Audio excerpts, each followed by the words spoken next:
I'm a music junkie, and when I heard Bruce Clarke was a member of Sha Na Na and performed at Woodstock and opened for groups like Jefferson Airplane and the Grateful Dead, I had to track him down and learn more. Oh yeah, Dr. Clarke is also a Horn Professor in the Department of English at Texas Tech University. This is Communicators in a Cart.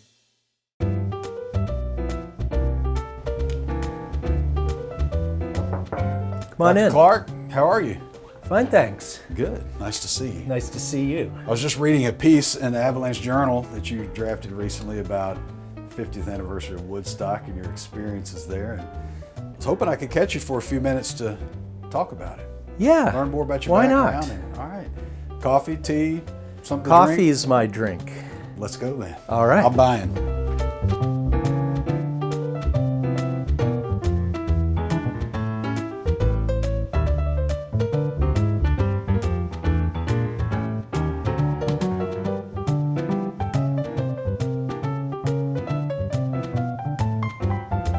So yeah, it's a beautiful day. When you guys, we're going to talk about Woodstock here, and I can't wait to get more into that. But Sure. when you guys wrote, every video you see, it just seems like it was a torrential downpour and a big mud party.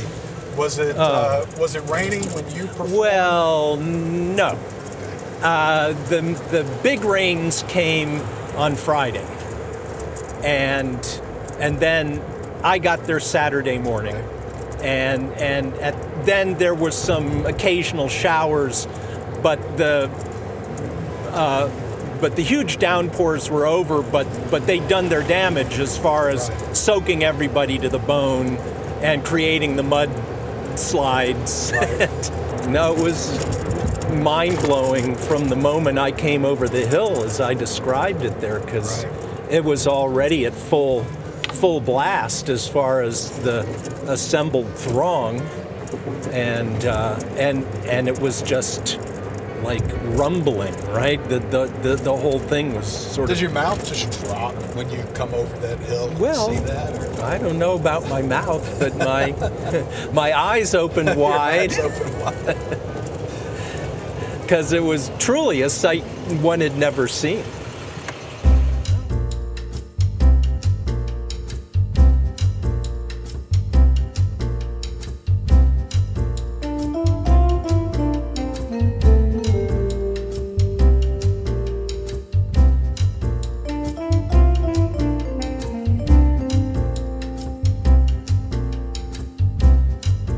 How do you summarize being in upstate New York, performing at Woodstock, to now you're a Horn Professor at Texas Tech University? How do I 50 summarize 50 that? years of between the two. How did it happen?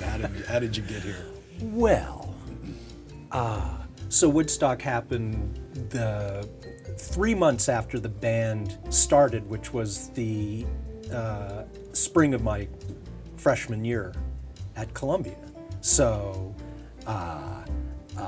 and then all of a sudden I was in this band that had this amazing exposure, and all of a sudden we had managers and booking agency, William Morris Agency, which is a really high-tone New York agency. So I was going to college and I was gigging with Sha Na Na, and all the guys were in school when it started out. That's why so many of them went on to be professiontional lawyers and doctors and such, because they weren't rock and rollers, really. They're college kids. And educators like yourself.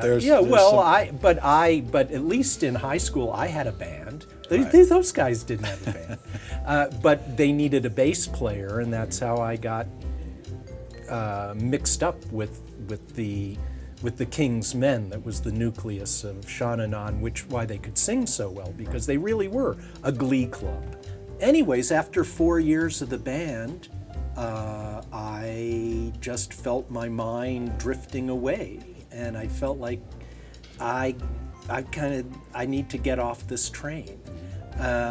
And so I went back to college and finished up, and then I went to grad school.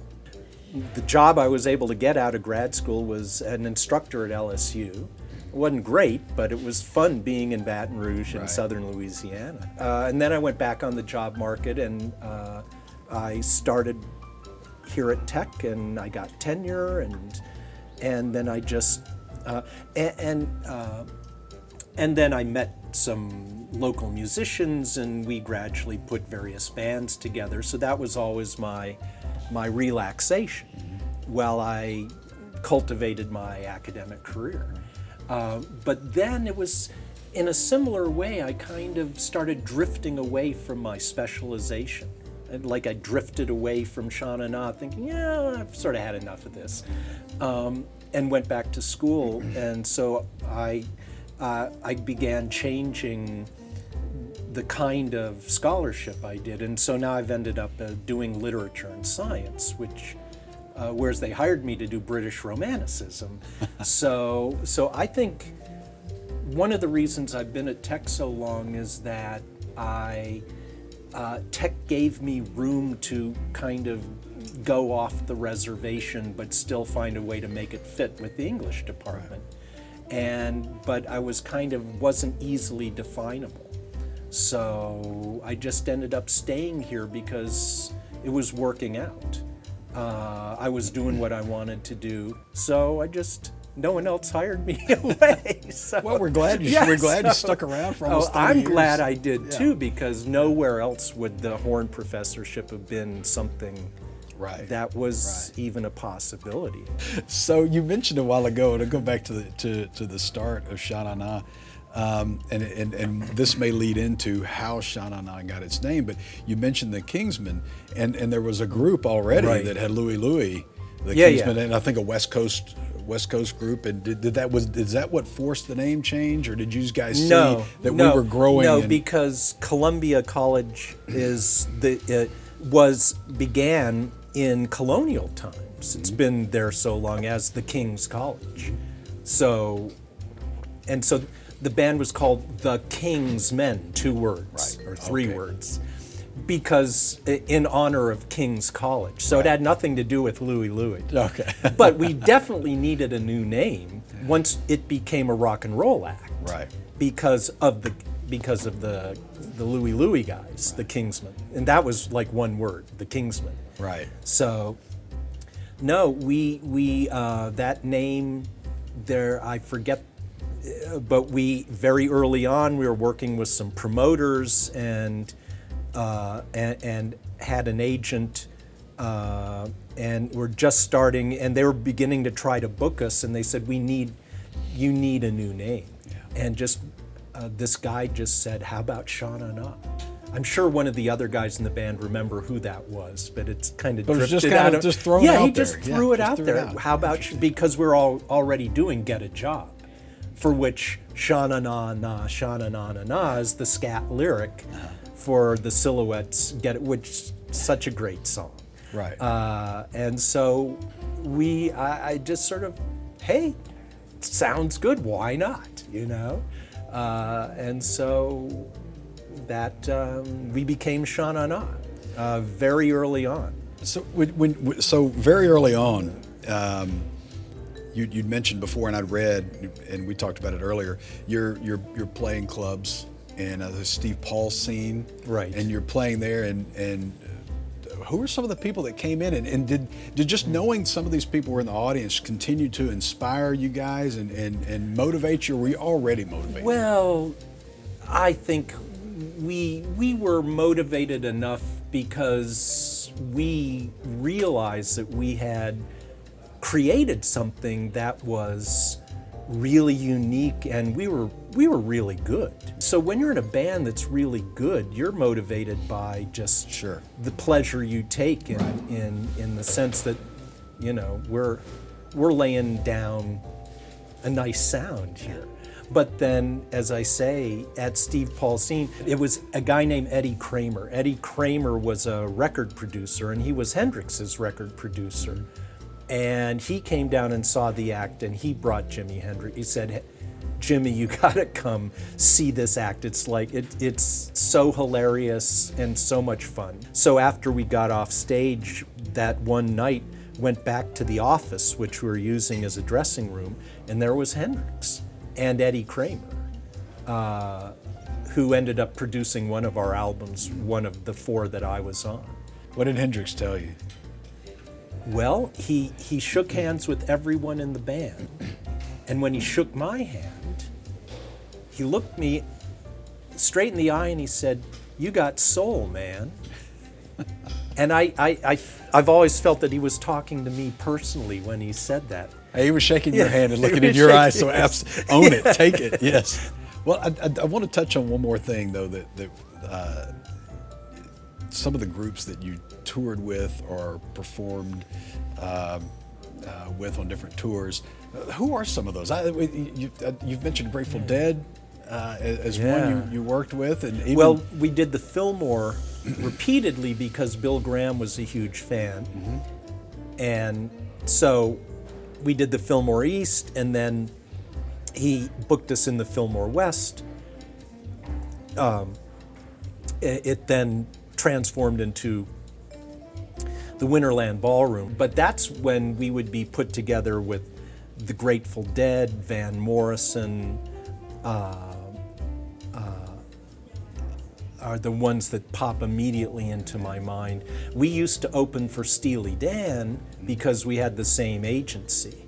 So, and that was back when they were touring, which they ceased to do, but very early on when they were having their first sort of AM radio hits, like Reelin' in the Years and Ricky Don't Lose That Number, they were still touring, so we played with them a couple times. I really got into their music at that point.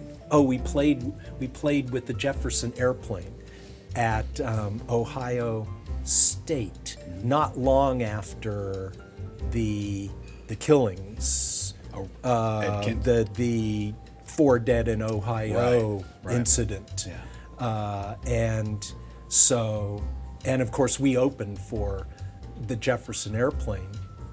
And then someone sends us the clipping in the student newspaper after that gig, and it basically, the gist of the article was Sha Na Na blows Jefferson Airplane off the stage. That's cool.